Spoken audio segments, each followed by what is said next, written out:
This near-death experience story is sent by Edward, a 40-year-old American man who experienced something extraordinary after collapsing during a business trip near the Middle East. What he saw during those few moments changed his life forever. Instead of darkness or silence, he found himself standing before something ancient, something hidden deep beneath the Euphrates River.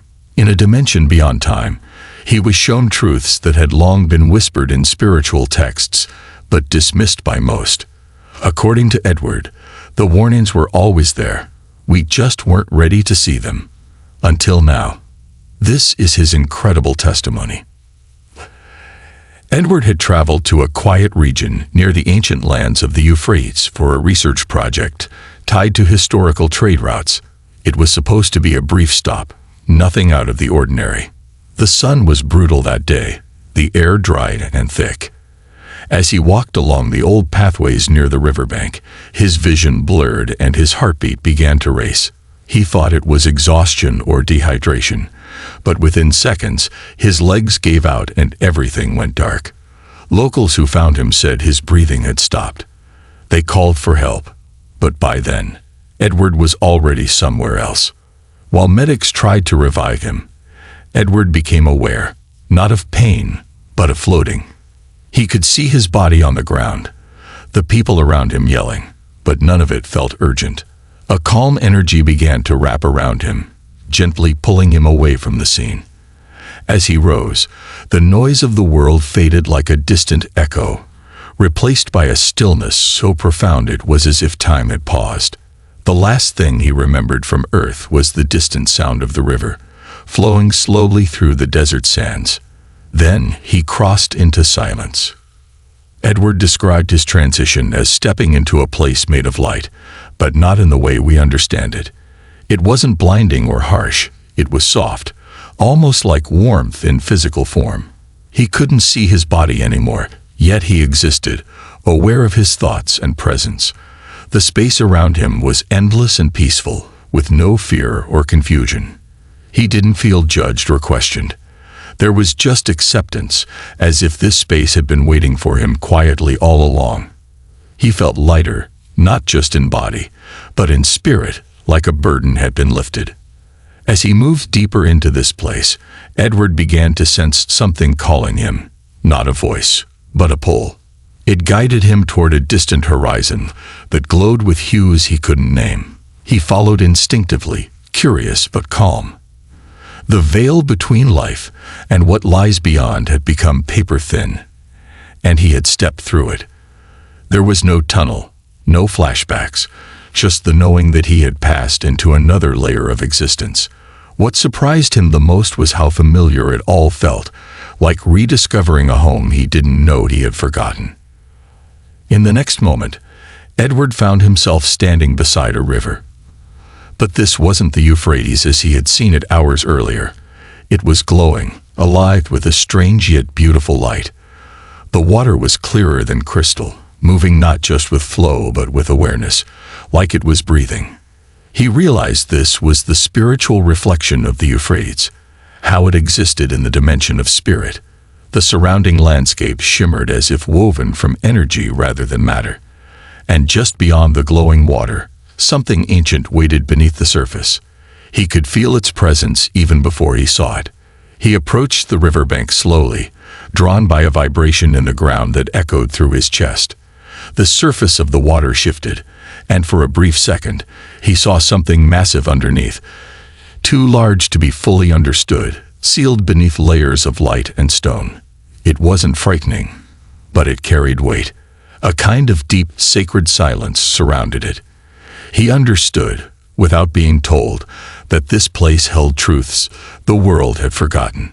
Truths buried not to be hidden, but to be revealed only when humanity was ready. He sensed he had arrived at such a moment. As Edward stood at the river's edge, the wind began to move differently, circling him like a whisper. Then it took shape, first in sound, then in presence. A figure of radiant light emerged from the misty air, neither male nor female, clothed in flowing light rather than fabric. It did not walk but glided, and when it spoke, its voice was not heard by ears, but felt within the heart. The beam carried peace, wisdom, and a sense of deep patience. "You have been brought here because you asked to see," the being said, not with words, but in pure understanding. Edward wanted to speak, but his thoughts were already known. The messenger continued, "This place is not a fantasy. It exists as part of the divine design. What lies beneath this river was spoken of long ago. Few believed it, and even fewer were ready to witness it." Edward was overwhelmed, but not afraid. The messenger placed a hand of light near his chest, and at once, images began to form around them. Ancient cities, stars falling, rivers drying, a great book with unturned pages, and below all of it, a sealed chamber glowing beneath the Euphrates, waiting to be unveiled. The ground beneath Edward began to pulse like a heartbeat, and the river split open, not violently, but with reverence. The water parted in the spirit realm to reveal a hidden structure, massive, circular, and engraved with symbols that seemed to breathe. He couldn't read them, but he understood them. They weren't letters. They were vibrations, messages not written in ink, but etched in energy. At the center was a sealed gate, glowing with soft gold light. It was beautiful, ancient, and completely untouched by time. The messenger beside him said, "This is what few were meant to witness until the appointed time." Edward asked what it was, and the answer filled him without sound. "It is a doorway, not just to another place, but to understanding. What is sealed here is not evil. It is truth, hidden from those who would misuse it. It will only open when the earth is aligned with peace." He stood in awe, feeling both the power and the responsibility of what he was being shown. The Euphrates was not just a river, it was a keeper. Beneath its flow lay knowledge, and perhaps something even more, something divine, waiting for the world to open its heart. Edward stood silently as waves of realization began to unfold within him. The glowing gate beneath the Euphrates wasn't unfamiliar. It echoed with verses and mornings he had heard as a child in church, scriptures about rivers drying up, hidden truths, and the final revealing of long-sealed knowledge. He had never taken them literally. To him, they were poetic metaphors. But now, in this spiritual dimension, he saw them come alive. The messenger beside him gently guided his thoughts, not with control, but like a light illuminating memories already deep within him. The truth was never hidden from those who truly listened, the messenger said without sound. Visions began to swirl in the air, scenes from history, of people reading sacred texts, of prophets writing down what they saw. But the most startling part was that he saw the Euphrates repeatedly, in different times and ages, each time tied to a spiritual turning point. The river wasn't just physical, it had always carried meaning. Edward was shown that the world had dismissed much of what was sacred as myth. But myth, he now understood, was often the language used to protect deeper truths. This wasn't about fear or warning, it was about timing. And the time was drawing near. As Edward turned his attention back to the glowing gate beneath the spiritual Euphrates, he became aware of other presences, tall, radiant beings standing at the edges of the chamber. They weren't like the messenger beside him. These beings were still, powerful, and deeply focused, almost like sentinels. They didn't move or speak, but their presence carried immense authority. Edward understood immediately. They were guardians. Not to keep people out of fear, but to ensure the gate would only open when the time was divinely right. Their role was sacred, and their loyalty wasn't to man, but to the Creator's will. He looked at them closely and noticed each one stood in a beam of light, their hands resting calmly on what looked like staffs made of pure light and sound. Their eyes didn't glow. They shimmered, as if holding entire galaxies. Edward realized that these were not spirits of the departed, nor were they from this earth.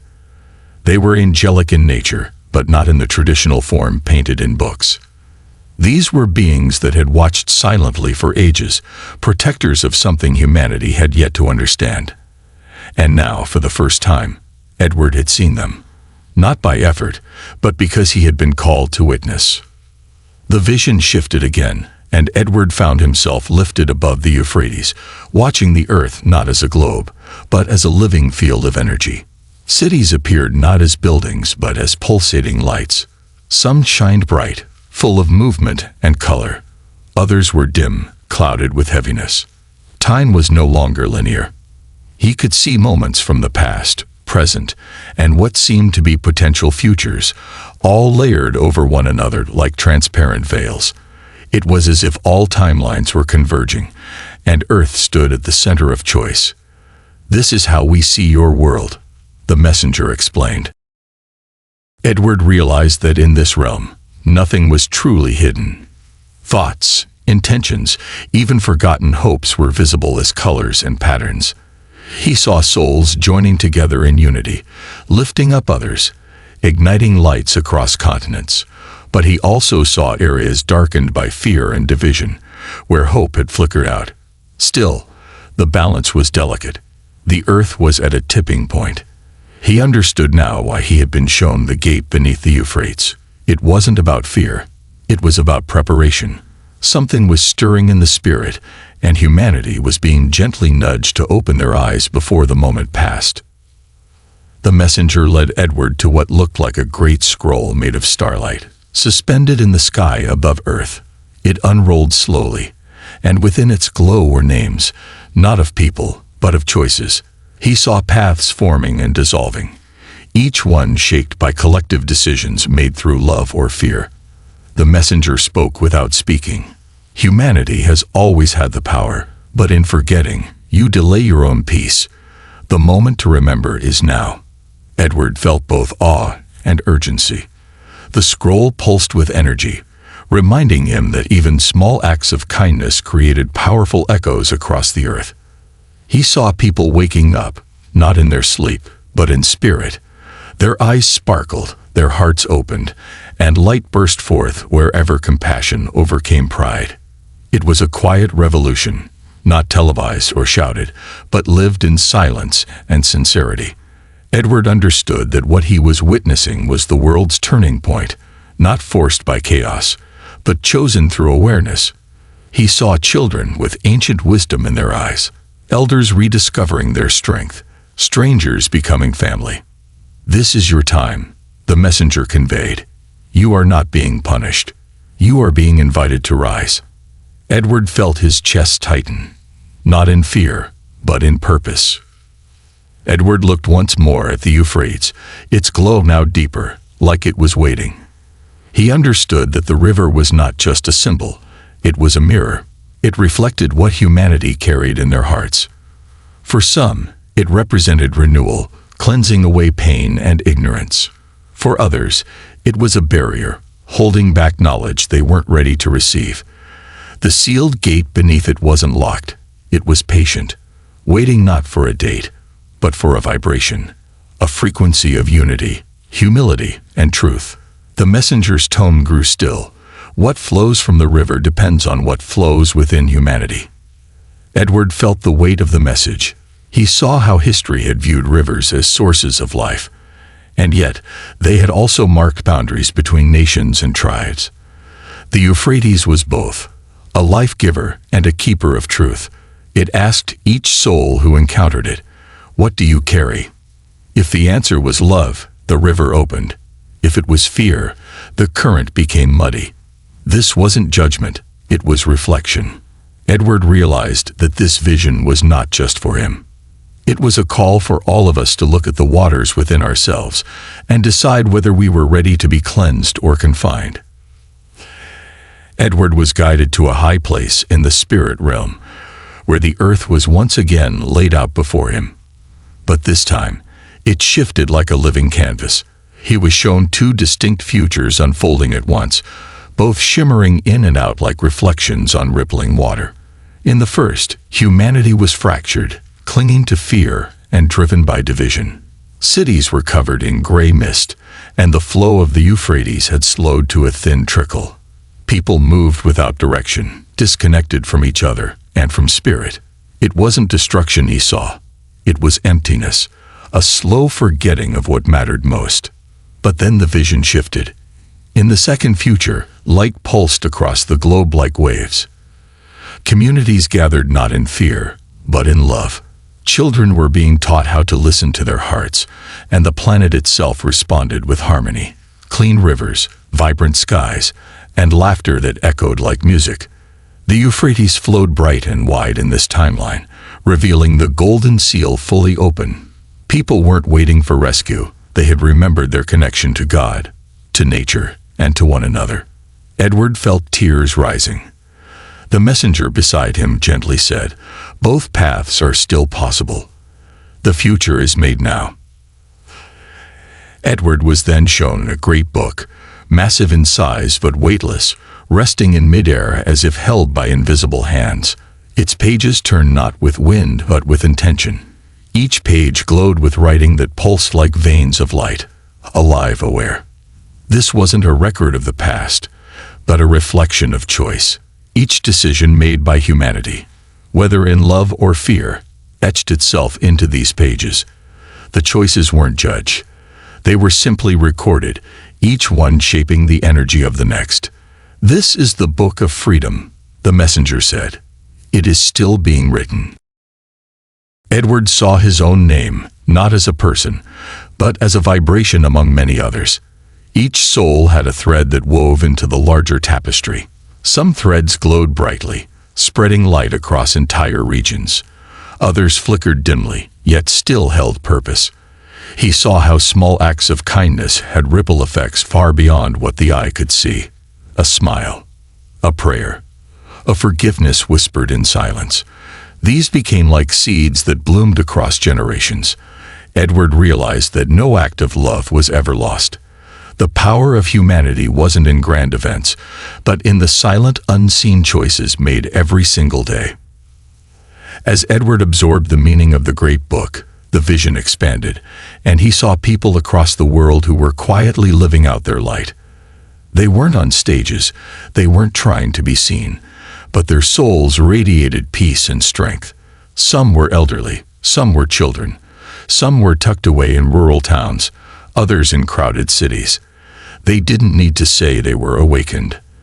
They simply lived it, serving, praying, creating, healing. These were the ones holding the line of hope when others fell into despair. And they were growing in number, silently waking up to a deeper purpose. The messenger showed Edward how these quiet souls were connected, forming a web of light across the earth. Each one lit up another, like candles sharing flame. This network of awakened hearts wasn't created by force, but by choice. And it was through them that the sealed gate beneath the Euphrates would one day open. Not by war, not by power, but by remembrance. Edward saw their strength came from simplicity, from choosing love when it was hard, choosing truth when it was lonely, choosing faith when it felt uncertain. "This is the true army," the messenger said, "and you are part of it now." For a moment, Edward hesitated. He looked back over the visions, overwhelmed by the magnitude of what he had seen. "Why me?" he asked in thought. He had lived a normal life, had doubts, made mistakes, carried regrets. He didn't see himself as special or chosen. The messenger responded, not with praise, but with a truth so simple it brought peace. "Because you were willing to ask." Edward's heart swelled. He hadn't been chosen for perfection. He had been chosen for his openness, his desire to know what was real, his quiet prayers for understanding, even when no one was listening. He was shown moments from his life that he had forgotten. Times he had helped others without realizing it. Times he had chosen humility over pride, even when it cost him. Each one had prepared him. His mission wasn't to become someone new. It was to remember who he already was. He saw his own name flowing in the spiritual Euphrates, not in letters, but in light. "You were never lost," the messenger said, "only unaware." Edward felt a calm certainty settle within him. He didn't need to preach or prove anything. He only needed to live with awareness. and share the truth that had awakened him. The final vision was of the Euphrates itself, no longer hidden in spirit, but pulsing through both realms, physical and divine. The river's flow intensified, not with flooding, but with illumination. Water glowed as if lit from beneath, and its currents began to touch places across the world. Dry hearts, forgotten lands, and stagnant souls. The messenger explained, "When love flows freely, the river awakens. What you have seen is not a prophecy of fear. It is a sign of renewal." Edward stood at the edge once more and dipped his hand into the living stream. It felt like touching forgiveness, truth, and joy all at once. The water began to sing, not in melody, but in vibration. It carried a message not just for Edward, but for everyone. The seal opens not with violence, but with surrender. The future is not fixed. It responds to the heart. Edward felt the river moving through him now, like a sacred current returning him to life. He knew that the Euphrates was more than a river. It was a living witness of humanity's journey, a keeper of sacred truth. And now, a signal that something greater was beginning to flow again. Not the end of the world, but the birth of something holy. As Edward stood near the Euphrates, a strange light began to shimmer just beneath the surface of the glowing water. The current paused, almost as if time itself was holding its breath. Letters of light emerged, first slowly, then with clarity. They weren't in any earthly language, but he understood them instantly. It was his spiritual name, a name not given by parents or society, but by divine recognition. This wasn't for ego. It was a reminder of his origin, his soul's purpose, and the journey that had prepared him for this very moment. It was a name only heaven had known. The messenger turned to him with a calm presence and said, "Your earthly names serve your human story. But this name is who you are beyond all lifetimes. It is known in heaven, and it will never be forgotten." Edward felt something in his chest open, like a seal long buried. It was as if he was meeting himself for the first time. All the guilt, the confusion, the uncertainty of his life dissolved in that instant. He felt complete, remembered, and deeply loved. He was not just Edward. He was a soul that had existed before time, now awakened and realigned. The light around the Euphrates began to soften, and Edward sensed something shifting. The messenger stepped closer, with kindness but seriousness in their presence. "Now you must choose," the thought echoed gently in his mind. "You can remain in this realm of peace, or you may return to earth with the knowing you've received." For a brief moment, Edward was torn. Everything here was so perfect, so free from fear, pain, and heaviness.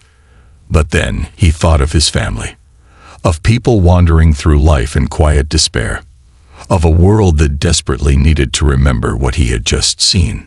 He asked, "If I return, what should I do?" The messenger smiled, and the answer came with ease. "Live the truth. Share what you know, but not to convince, only to remind. Your light will do the work." Edward felt peace settle over him. He didn't need to save the world. He only needed to live with love, awareness, and humility. He closed his eyes in that divine realm one last time, and when he opened them again, the light had faded. The sound of hospital monitors filled the air. He had returned, not because he had to, but because his soul had said yes. Edward gasped as his eyes flew open. Nurses rushed to his side, startled by the sudden return of someone they had believed wouldn't make it through the night. His chest rose with deep, heavy breaths, not of panic, but of grounding. He felt like a man reborn. Every sound, every smell, every sensation was intense, like experiencing the world again for the first time. Doctors said it was a miracle. They couldn't explain his recovery. His vitals were strong, and his mind was clear. But Edward knew. He hadn't just come back to life. He had returned with purpose burning inside his soul. In the days that followed, Edward remained quiet, observing the world with new eyes. He no longer reacted the way he used to. He saw pain where others saw anger. He felt compassion where others gave judgment. The Euphrates and its buried light were still within him, flowing in his heart like a secret current. When he prayed, he didn't use words anymore. He simply listened. People noticed the change in him. They couldn't explain it, but they felt it. And Edward knew he would never be the same again, not because of what had changed outside, but because of what had awakened within. After weeks of quiet reflection, Edward began writing down everything he had seen, not to publish a book or start a movement, but simply because he felt called to preserve the memory. He wrote not just about the Euphrates, but about love, light, the angelic keepers, the scroll of choices, and the divine name revealed to him. As he shared pieces of it with trusted friends, word began to spread. People felt something deep within his story. Not fear, not religion, but truth, gentle, powerful, undeniable truth. And slowly, others began to share their own experiences, their own inner awakenings. Edward never claimed to be a prophet or a teacher. He saw himself as a witness, nothing more. His role wasn't to lead but to remind. He spoke at small gatherings, in homes, in quiet spaces, wherever he was invited. Each time, he spoke from the heart, letting the message speak through him. He focused on peace, on the power of love, and the sacred opportunity each of us has to choose light in the face of darkness. The world didn't change overnight, but one soul at a time, people began to remember what they had forgotten, just as Edward once had.